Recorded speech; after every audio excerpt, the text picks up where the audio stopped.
first like to start off by introducing our two presidents running, Oliver O'Connor and Zachary Vandal. I would also like to introduce our vice presidents, Carly Ogren and Sean Scarpiello. And of course, last but not least, our guest of honor for the night, President Reese, as our moderator for our debate.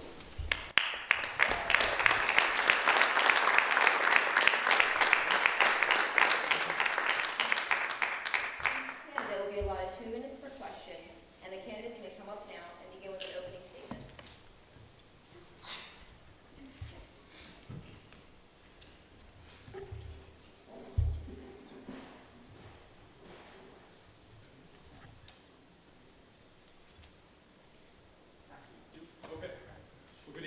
Ladies and gentlemen, fellow students.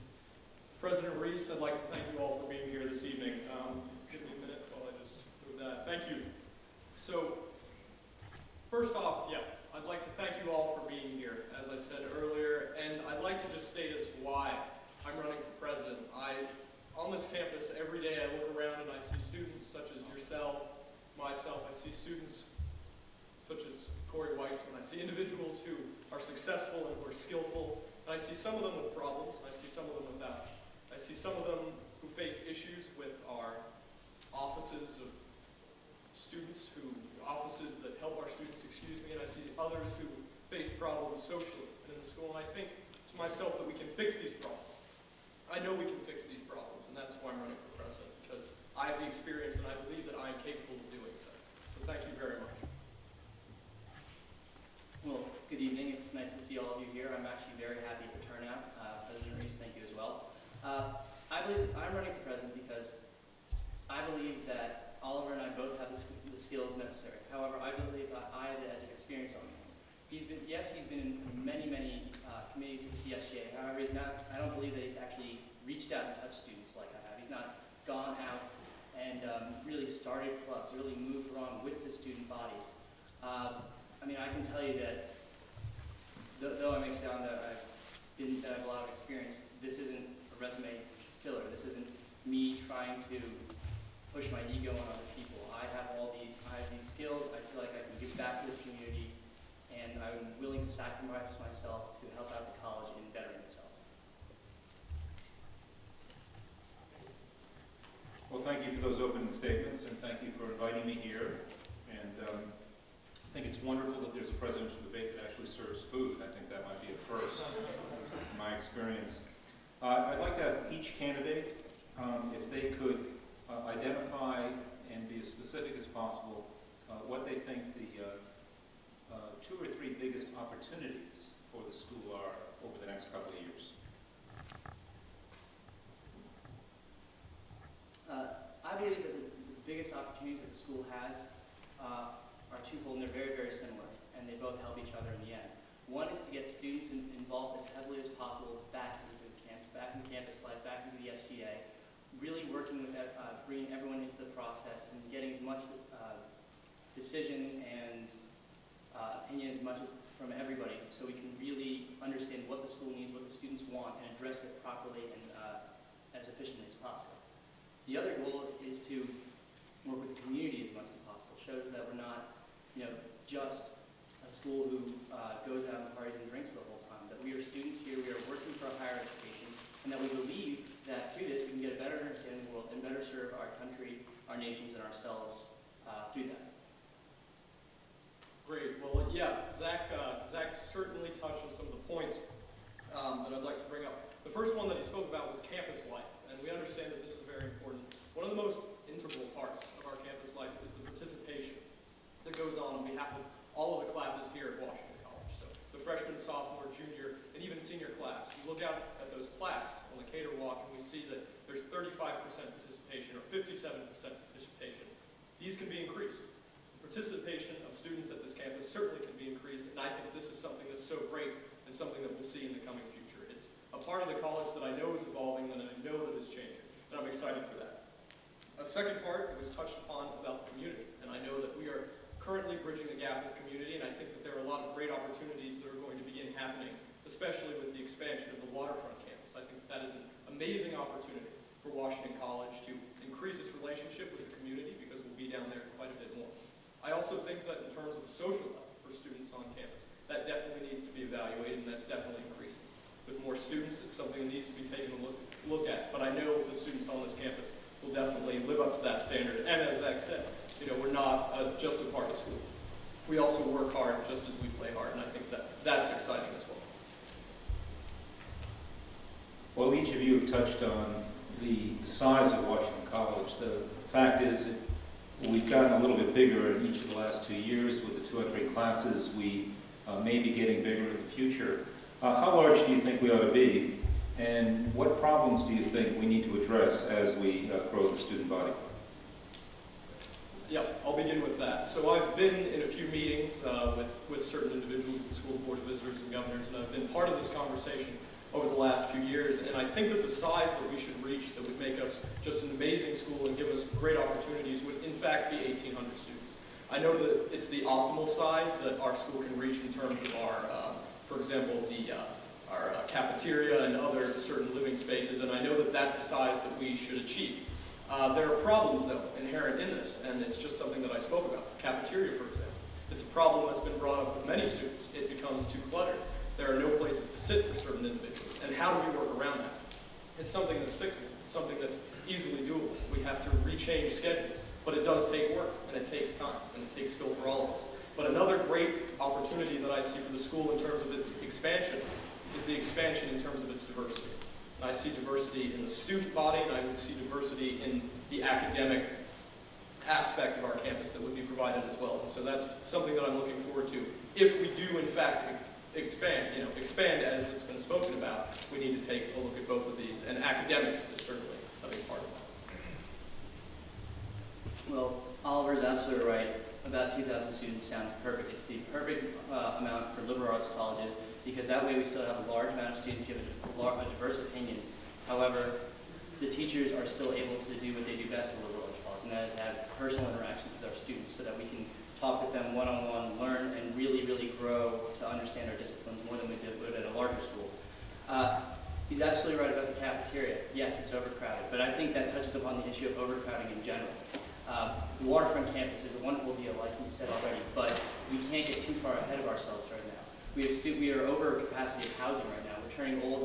We're turning old administrative office buildings into student housing, and they're not ready for that. They're very uncomfortable. People don't like it there. So I believe that we need to work more on housing. We need to work more on bettering the campus that we have now, building up the technology that we have, because we're lagging way behind technologically compared to other smaller schools. So I believe that's just the starting point for us to get at as we continue to expand as the college. Well, as we get larger, assuming we do, it will offer the opportunity to hire more faculty, and that brings with it the opportunity to have new departments or new majors. Are there any academic changes you'd like to see over the next couple of years at Washington College? Absolutely. I think that what we have going right now with the library is wonderful. If any of you have read the proposed changes to the library that are currently taking place, it sounds absolutely wonderful. They're having a cafeteria, they're opening up the student house, they're opening it up to have more study rooms, they're bringing more and more to the kids at the college here. And that's exactly what I'd like to see academically. We need to reinvest in college. Bring more things, bring more studies in, like media studies. I've talked to a lot of students who say that they like this because it's, we're living in a globalized era. Media is ever increasingly important, and I think that academic major in particular would look wonderful at this college.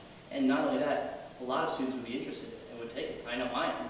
I would love to do a double major in media studies, but that's just a future issue. But right now, what we need to work on is just reinvesting into our academic pursuits and into our student body. Well, yeah, and I would certainly agree that reinvesting into this area is vital to the growth of our school. I would say that when a student takes a look at a college like Washington College, one of the things that they consider, one of the things that they look at when they evaluate us for a school that they would want to attend is the fact that we have a great academic structure, but how can we improve on that? Improving that would actually improve our standing as a college, as it was brought up, and I'd like to say it's great that the library is open later, but there's more that we can do. I understand that the new leadership, I believe there are leadership minors and other minors that are going to be coming in the coming semesters, look great for a school like this, and we can certainly expand. As it was brought up, a media minor or media major would be excellent as well. We certainly need to attract more individuals to the school in that perspective. But that goes back to when they first take a look at the school and when they first actually come here and visit. So how do we attract these individuals? And I think doing that, it is vital that we expand the amount of academic majors or minors that we have. And that will come, I believe, with the expansion of the student body. I've heard rumors have reached me that there's drinking at Washington College. And I understand that that's part of the college experience. But the question to the candidates is this: is there too much of a drinking culture at Washington College? Should students be spending the weeknights, school nights studying more? Or is the balance just about right between working hard and playing hard?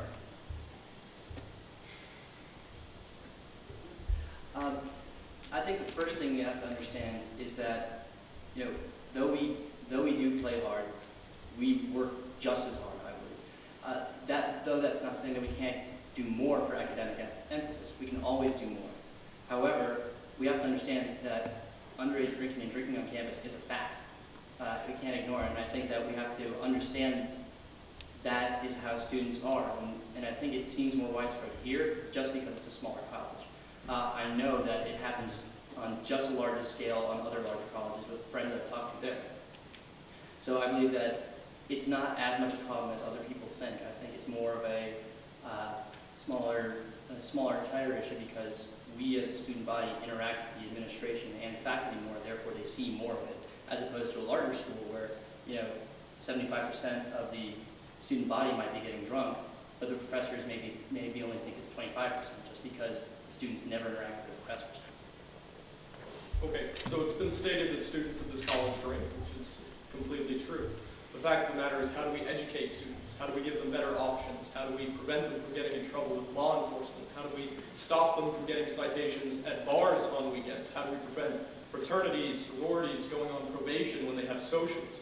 I think one great initiative that's been brought up in the last few weeks and over the past year is the campus pub. I think that that's an awesome way for students to actually be on campus, to stay at this school, yes, and to drink. It is an experiment, and we'll see how it goes if it's successful, but I think it's an amazing way to keep students on the school. I think it's an amazing way to keep them responsible, and I think, yes, faculty members, individuals, faculty members, and teachers as well, I think that they need to understand that, yes, we will drink. That's an argument.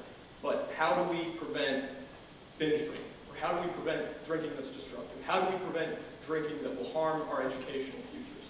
And I think that that needs to be taken a look at. And I think the pub is an amazing way to do that. I think it's a good way to focus the students back onto this campus, keep them out of trouble in town, and I think it's a good way to increase our relationship with the town as well. So definitely education is the #1 way, I think, to deal with this issue, but I think that certain crackdowns are unnecessary, and I think that certain crackdowns on individuals, organizations on this campus can be taken care of if we do have an outlet like this for students. But it needs to be done responsibly. That's the most important thing, and it needs to be taken a look at.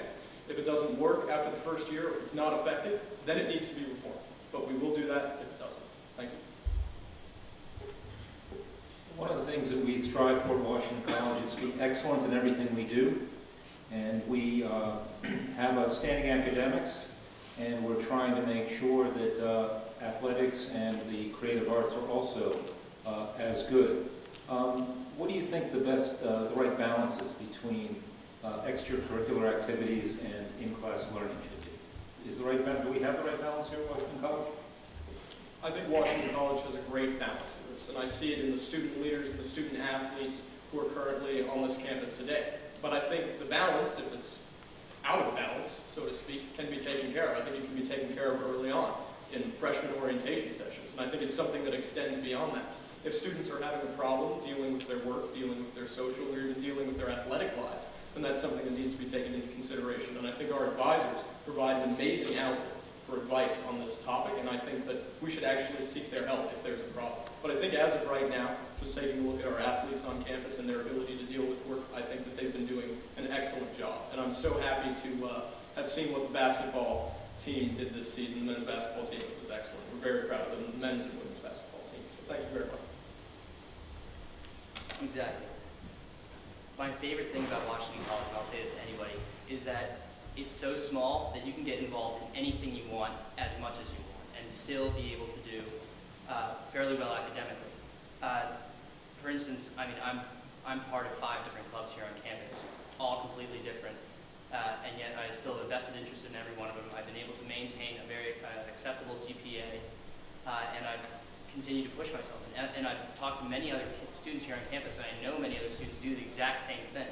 So I don't feel like there's an imbalance. I feel like it's perfect because, you know, Oliver, he's a Theta Chi, I'm a Kappa Alpha. In other schools, we'd be completely defined by that, and we wouldn't be able to push past that. However, here we are able to be Kappa Alpha and Greeks and Theta Chi. So we're able to push beyond that and become presidential candidates. We're going to be able to become members of the International Studies Council. And I agree that it's sometimes a little bit daunting to see that that can happen. However, it's all a matter of personal responsibility, and he's absolutely right. We can have advisors stress this, and peer mentors stress this, and team coaches stress this, but it is up to the students themselves. If they get too involved with something, they need to know that they need to cut back. And I feel like we can easily put a few small reforms into the process early on, like Oliver said, to really reach the students and tell them that they're very capable of doing all these things and doing really anything they want on this campus. However, they need to be aware that there are limitations and you can't stretch yourself too thin. There's been some talk about moving to a smoke-free campus. Where do you stand on that issue? Well, first and foremost, I mean, I'm not a smoker, but I don't think that should define anybody here on campus. It's being brought up with students. There's a task force right now looking at it that's going to be as impartial as possible. It'll have to be vetted by the SGA, by the exec board, and by the administration. So this by no means is an attack. It's just doing a study right now. That being said, it is the will of the students, and I will follow that to the very end because ultimately, if the grand majority of students want a smoke-free campus, then that's what we can push for. And smoke-free does not mean eliminating smoking altogether completely. That means limiting certain campus areas to smoking or non-smoking. And so we're not attacking students for this. We're just trying to follow the will of the campus. Well, that's exactly right. We're trying to follow the will of the campus, and it's been brought up in Senate committees and Senate meetings that we do need to have a smoke-free campus. But what does that really mean? And what does it mean for us now? What do we have now?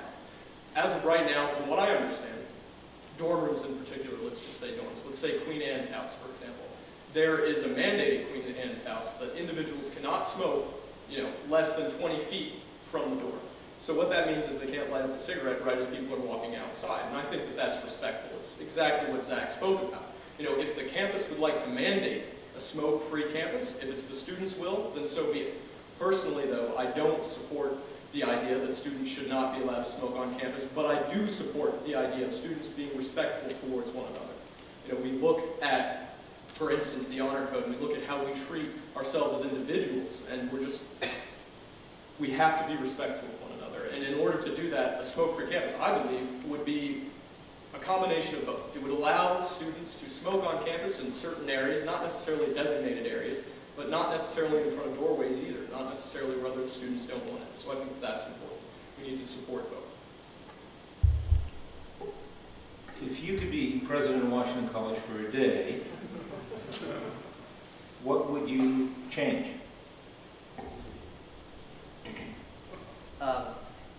Just one thing? Let's start there. All right, well, first and foremost, I would like to see a student voting representative on the Board of Visitors and Governors. I think it's outrageous that we don't have that much say in the way the school is governed without us. Yes, Oliver is our delegate currently. However, the delegate is only a voice. They don't have any actual powers on the board. They can't vote. They can't really make themselves heard to the other members. And I feel like that initially is where we need to start. We need to bring students into the administration. We need to make sure that it reflects the students' values. And right now, I don't believe it does. Well, yeah, it is great to be on the Board of Visitors and Governors, but unfortunately voting is not available as of right now, and I understand that to be something that would be very important for us. I also think what is currently going on right now in terms of the library is probably the first thing that I would fix. I think the library is one of the keystone buildings that's looked at by any visiting student on our campus. I think it's one of the buildings, and I'm very happy that it is being refurbished and that it is being renovated, but it is the first thing that I would fix on this campus, and I would focus my time and effort on doing so there. As of right now, it needs complete renovation, and that's the first place I would start.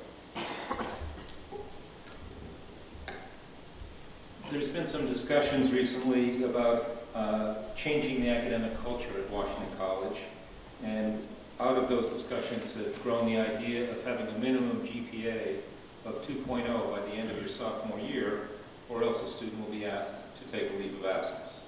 Do you think this is a good idea or a bad idea, and why? I think this is a great idea personally, but I think that there needs to be a grandfather system, so to speak. Students who are here currently who have a GPA that is 2.0 or 1 that is a little bit below that, but we recognize that they're working hard and that they're trying. I think that they should stay here after that's been passed if they're upperclassmen. However, I think that creating a 2.0 minimum GPA is an excellent way to raise the bar and raise the standard at Washington College, and it's something that I would fully support. I think it's something that we should all aspire to, is to do better than that and to accomplish more, and I think that as a principal, Washington College would do very well setting that standard. Exactly. People being grandfathered in, this would be perfect for what we're talking about with Washington College. I mean, we're always talking about bettering ourselves, bettering the community, and what better way to set a minimum standard for us? A standard for ourselves, saying that we are above this, and if you're not above this, then you are not a part of this college. This not only shows that we're working towards it, and that we're not, that this isn't just a drinking school, that we have priorities here, and this is obviously number one. But it shows that we take ourselves seriously, that this campus is also moving towards, really pushing for this single aspect of, holding itself accountable to its grades and its past actions.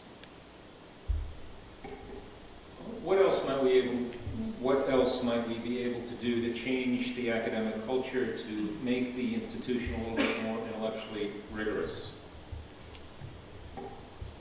I believe that lies in making our advisors more accessible. Not that now currently our teachers are very accessible. However, students don't feel very comfortable with working with their advisors. I know for one I did, and I know many of you haven't as well. That you've talked with your freshman advisors or your sophomore advisors, and you've only gone to see them when you registered for classes. You barely really integrated, and that's not so much your fault. I think these people need to be trained very, very rigorously in dealing with students and trying guiding them, because otherwise we're failing ourselves as a liberal arts college. That we need to really work with the students, especially when they're young and early, so that they can understand what they want to do and how they want to go forward with their college career. I think that, Zach is right in the context of our advisors, but I think it goes beyond that. Oftentimes we hear a lot about the freshman experience, their orientation. We hear a lot about the senior experience and their thesis and what's beyond life, what will come in life beyond college. But very rarely do we hear about the sophomore experience or the junior experience, the experience of students who are looking for internships, or they are striving for better grades so that when they do seek life after college, it will be fulfilling for them at least. And I think that that's something that we need to focus on. Creating programs within our school with our advisors, maybe being the flagship of those organizations and programs to guide students who are sophomores and juniors and help refocus them if they've gotten off track. And I think that that's an important thing that we can do. We can inspire them to do better, and I think that is something that we should focus on. There are over 85 clubs and organizations at Washington College. Some people think that there are too many. Do you believe there are too many clubs? And if so, why? And if not, why? As of right now, I think the number of clubs on campus is, I think it's reasonable. I think, though, that this question really comes down to the Senate and how they deal with students and how they deal with clubs. I think it comes down to how they vote. The process certainly needs to be refined. Far too often we're in Senate meetings and students come up with a club idea and they come up and present it, and there's no real discussion on it. So it does come down to the students, and it comes down to us being responsible for others. If there are clubs that don't make sense or serve no purpose towards us as a whole community, then perhaps they should not exist as a club. But I think that every club, every individual, every group of students, before they actually become a club, should have an opportunity to become one, and should be able to present their case in doing so. But as of right now, I believe we have a reasonable amount. Exactly. I think that clubs mean one thing, and that's student diversity and student ideals, and that's really going together, meeting together with a bunch of like-minded people, and then working with each other to for your own mutual interests, like many of you have. Around 85 is perfect, I think. Maybe a little bit more, maybe a little bit less. It's fine. It's a great number. However, I believe that club recognition, I'm on the club recognition committee of the SGA, and we do discuss these things in the Senate. We bring them up and we rigorously vet them if any of the senators see anything wrong, and we talk about them over and over again. I mean, we've gone round in circles in very frustrating meetings with people about these exact issues. But I think Oliver touches on a very good point, that we need to bring the student body overall into this, and which is why I'd actually like to see the senators be more accountable to their constituencies. So it's not just a senator voting. So it's, you know, the students groups of that residential area being represented. And I think if the students' views are actively represented campus-wide, we'll have a better and clearer, more defined club system. Andrew Antonio has been the SGA president for the past 2 years. What actions has he taken that you disagree with? Personally, I don't think he's made himself as accessible to the student body as he could. I feel like he should have held something like if I'm elected, I will hold town meetings once a month with me and the entire exec board for students to come in and voice their problems and issues to you directly. I think he could have done this long ago. I feel like he really should have pressed the administration hard about getting students more involved in student life and student affairs, really trying to get kids into campus and into the decision-making process. Well, I would first like to thank Andrew for his time serving the student body, but then I would secondly add that there are certain things that he has done or not done in his time as student body president that I think should be addressed and looked at. The first is, I believe that it's important for the student body president to create an office within the SGA that would be a liaison between the community and the SGA, the student body. So how do we increase our relationship? How do we make it better? Well, it first has to start with those discussions. And so I think that that's one of the things, potentially even a promise made a long time ago that was not fulfilled and not accomplished. And that's something that as your president I would do. I would begin talks with the community and I would start to increase our relationship. Another factor that I believe that he has not touched upon, and I think Zach makes a good point, is that he hasn't created an office within the office, student government, that speaks out directly to the student body. And I would create one of these as well. It would be a secretary of publicity and public relations who would actually go out and speak to the students, and together the president and that secretary could create events. And that also comes down to the student government administration, not just the SEB, but the student government administration organizing events on weekends as well. And I think that that's something that's very important. How do we get students involved? Because it just doesn't come down to just the SEB alone. It's also the student government. Well, we need to give Andrew some equal opportunities, so maybe you could also share with us what you think Andrew's best decision has been over the past couple of years.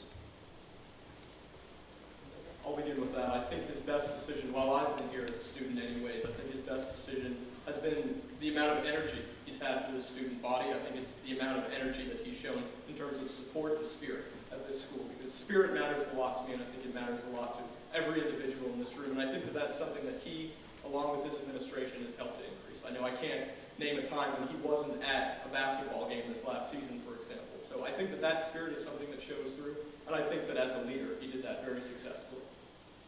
Agreed. I would also like to add, on top of everything Oliver said, which are very admirable qualities of Andrew Antonio, he's really fought very hard for the student land and the student pub that he's been working with the administration past. I mean, I've talked to him on a few occasions, and every time he's very adamant. He says, this is what I want done. I want this done, and I want there to be an area, like a bar on campus for 21-year kids who are 21 and over, so that we can really bring kids back into campus, so that people aren't going off campus to off-house parties, going to unsafe parts of town and drinking too much, that they can stay here stay safe, and not, wander out into the dark, scary areas of Chestertown. Well, I think we're going to open it up for questions from the floor in a minute, but I do have one last question. You're both running for SGA president, and that's a time when you tell people that you'll promise to do just about anything that they want.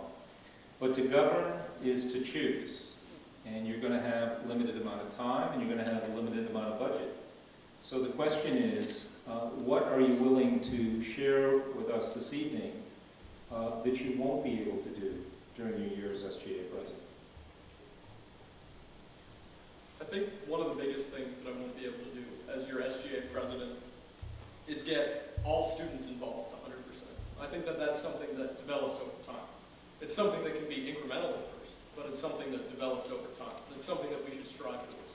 As President Reese stated, these are things that they don't happen in days, and they don't happen in weeks, and they don't happen in months. Perhaps they don't happen in an election cycle or a candidate's time in office. But they are things that can happen, and they're things that and that's one of the biggest things that I see, and one of the greatest things that I would see that will come, in the future is huge participation on behalf of the students. But I can tell you this right now, I will not be able to get 100% of the students involved. Hopefully we'll get near that point, though. I'd like to see that. Exactly. Though if both of us are elected, we're both going to make very large overtures to the student body and try and pull everyone into politics. However, I'd like to say that the one thing I won't be able to deliver on, at least right away, or if at least I don't, then hopefully my successor will, is build trust within the community for Washington College students. Because right now there's a very large separation within a very us and them mentality. And I feel that even if we go out and work very hard with these organizations, it's still going to be difficult initially to build trust with them and have a healthy relationship between the students and Chestertown and the Chestertown community. So I feel like that will be a work in progress. It's very similar to like what Oliver said, in that though you make overtures, it's not going to happen initially, right away, because governing doesn't happen right away. Change, and good change comes in very painful, slow increments. All right, I'd like to thank you again, President Reese, for moderating our debate. I'd now like to open up to the floor for any questions before the President provides our closing statements. You've both talked about how you want to make the student government more accessible to students and more available.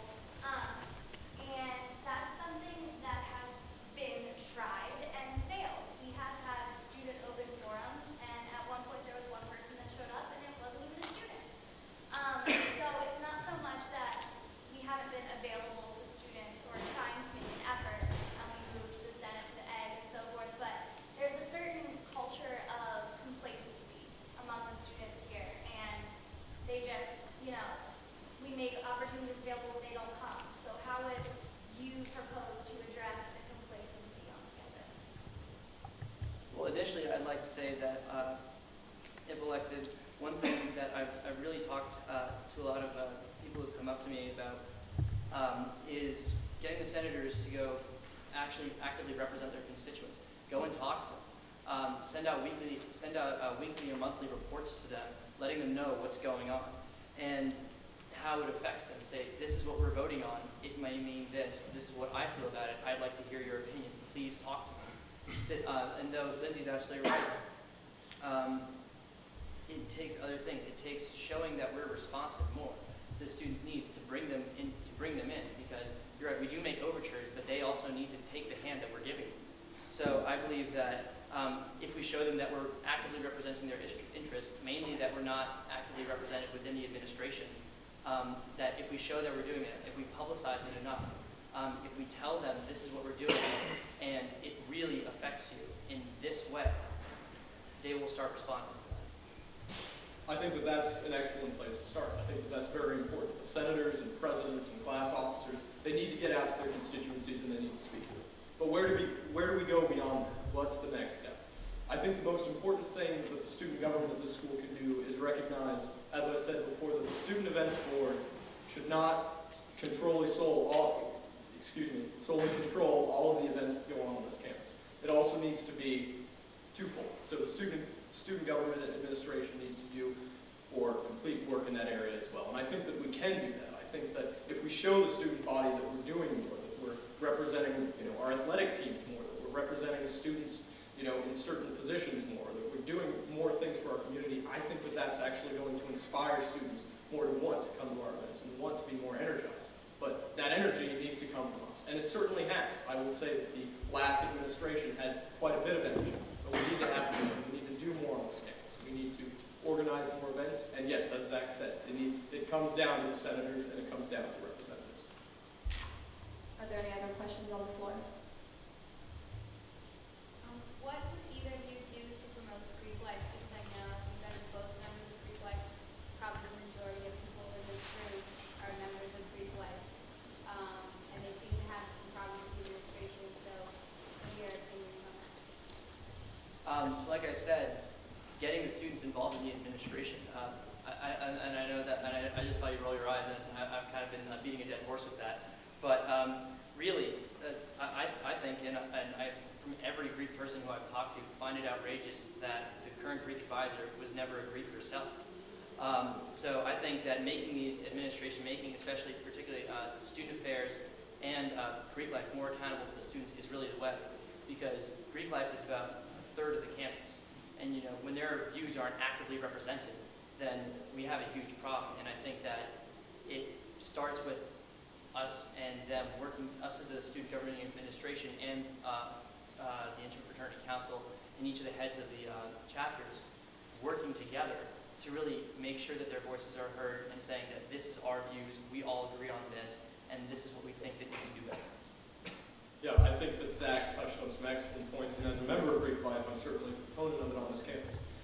I'm a proponent of the idea, and it's been said on this campus, that Greek life will be dead in 5 years at the school, and I am a proponent that that is not true. I do not believe that it will be dead in 5 years, because I believe that as of right now, organizationally, I think that we can come together, and I think that we can make a statement to certain offices at the school, the Student Affairs Office specifically, that have acted against us. I think that, for example, Greek life advisors, individuals who deal with us, should be our advocates, not individuals trying to consistently get us into trouble.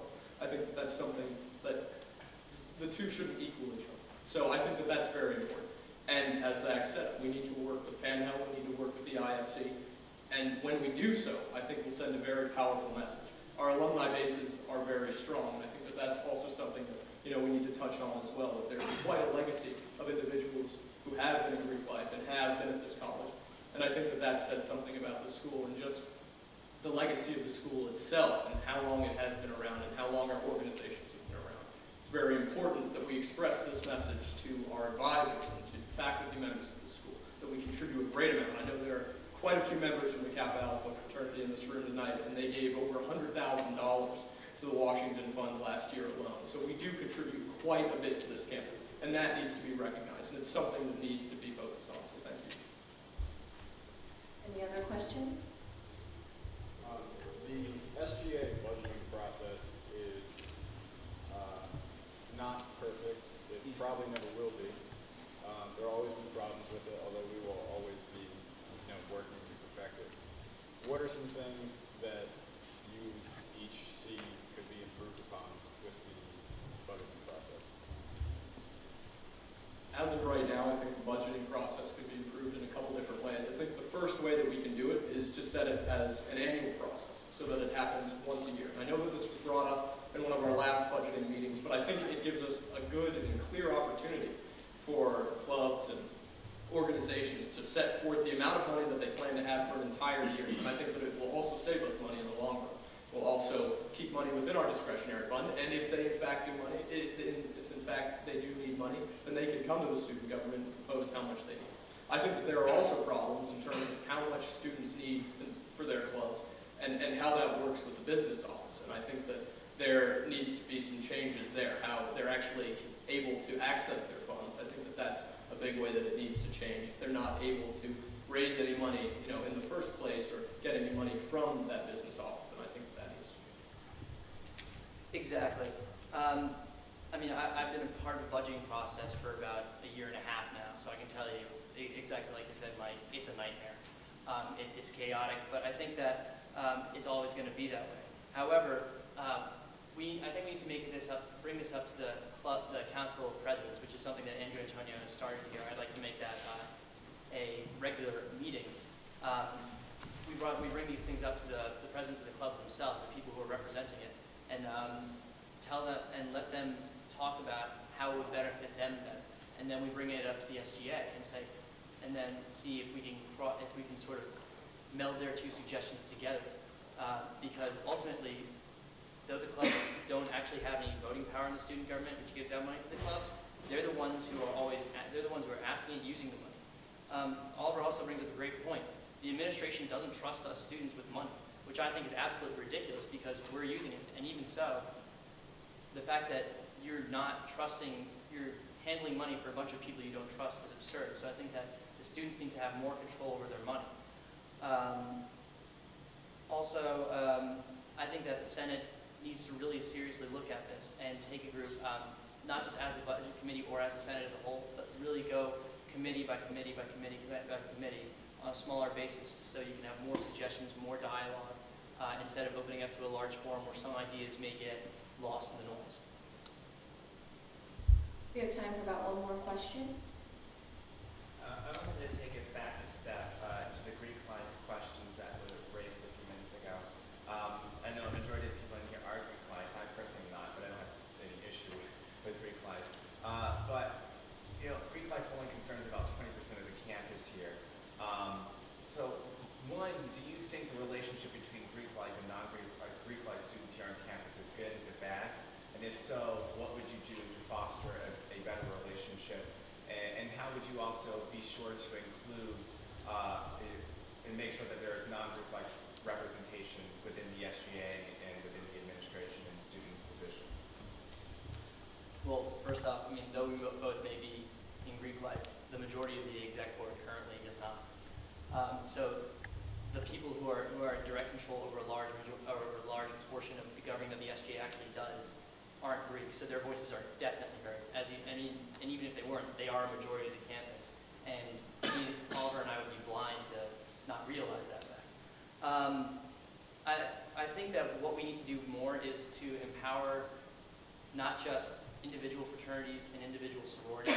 I think we need to empower PANHEL and the IFC as a whole so they can get out to campus as a united Greek voice and really talk to the students, find out what they'd like to see, maybe what they'd like to do, if there'd be any events that we could work with non-Greek affiliated groups right now. I know I, like Oliver, am the philanthropy chair of my fraternity. I'm currently in talks with people who are doing the blood drive here to see if we can aid and get more people out. So events like that are ways that we can work to give more to the students, and so the students have a better opinion of us as a group. Yeah, I would agree with quite a bit that was said. Greek life only represents about 20% of students on this campus, and I would be wrong to say that it represents more.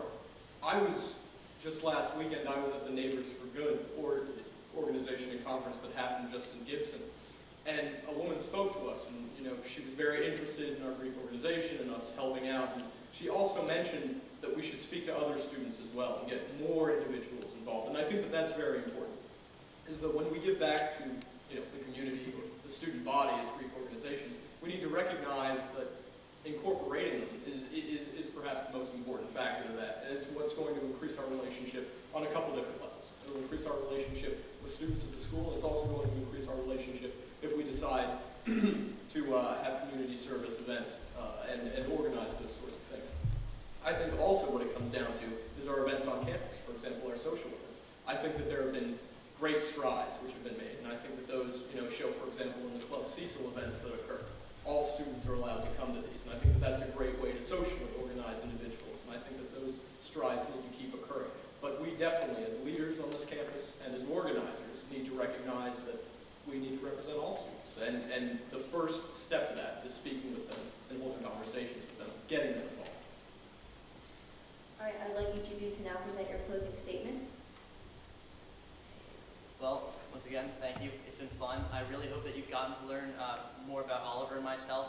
But please, elections are tomorrow, so number one, get out and vote. The more people who vote, the more opinions are heard, and the more we can address that ultimately and make the campus a better place. Second of all, please feel free to talk to Oliver and I. We'll be around after the debate. We have Facebook sites up. We're generally pretty friendly people, so we're not going to shoot you down.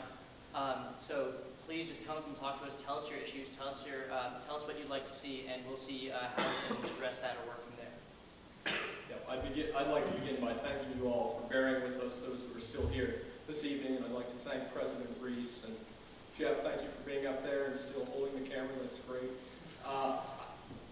I would say that in this final statement that yes, it has been a week-long campaign. It's been long, and it's been great to speak to many of you, but we still need your help, and we still need ourselves, and as students, we still need to organize for the future. So how do we do that? Regardless of which one of us are elected, how do we continue to move forward as students? We need to participate more with the student government. As a student government, we need to create more events, and we need to be more responsive to our student body. I need your vote. Every vote counts. But if at least you go out to vote, that shows us something very important. That shows us that you care. So thank you very much again. As Zach said, I'm going to be around for a while here this evening. I'd like to speak to all of you. If you have any questions, please don't hesitate. You can also email me as well or post it on my Facebook group. That's great. So thank you very much again.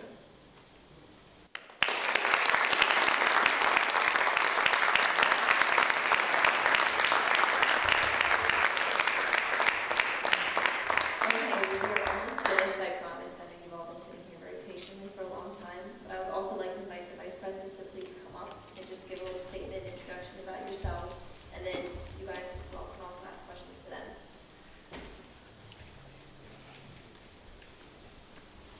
I'm Carly Ogren. If you don't know me, I'm a swimmer and a rower. I'm pretty involved on campus. I've been a part of SGA Senate since I arrived here last fall, so 2 years ago. I'd like to be your vice president because I want to remain active in SGA. The Senate is kind of based off wherever you live and getting elected within your dorm building. So as vice president, I would be able to help on all of the committees, bring all of your ideas to be heard, and also work with the alumni to kind of build those relations. Hello everyone, I'm Sean Scarpiello. Some of the things I do on campus, I'm an RA. I've been vice president of the sophomore class for the last 2 years, and one of the reasons why I would like to be vice president of the SGA is because there's some problems that I see with the student body here, and I feel that I could fix them. One prime example would be student involvement and all the different just activities on campus life. Look around, as nice as this Hudson Hall is, this should be in Gibson right now, in the biggest theater. We should have everyone showing up to a debate as this. And I feel like if we can work together, we can get more people to show up to activities such as this. Any questions on the floor for the two candidates? All right. If not, we have plenty of food, so you guys can stick around and mingle with the candidates and ask any other questions you'd like. Thank you all for coming.